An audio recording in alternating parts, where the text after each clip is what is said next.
امیر جماعت اسلامی پاکستان سے راج الحق کا کہنا ہے کہ ٹرین حادثہ اور اس پر ہونے والی اموات پر افسوس ہے، زخمیوں کی صحت کے لیے دعا گو ہیں۔ جسٹس ریٹائر وجیہ الدین سے ملاقات کے بعد میڈیا سے گفتگو کرتے ہوئے امیر جماعت اسلامی پاکستان کا مزید کہنا تھا کہ موجودہ حکومت میں یہ 19واں حادثہ ہے۔ اخلاقیات کا تقاضا یہ ہے کہ وفاقی وزیر ریلوے ذمہ داری کو قبول کریں، جبکہ جسٹس ریٹائر وجیہ الدین کا کہنا ہے کہ اگر حکومت اپوزیشن سے پہلے بات کر لیتی تو آزادی مارچ کی نوبت ہی نہ آتی۔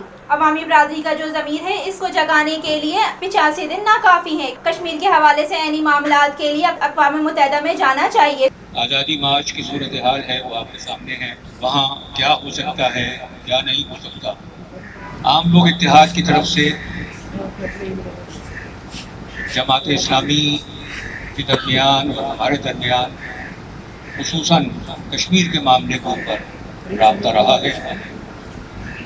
اس سے پہلے ہماری ملاقات جماعت اسلامی کے راج الحق صاحب سے بہت ہی تعمیری رہی، اور آج سراج صاحب سے بات چیت ہوئی۔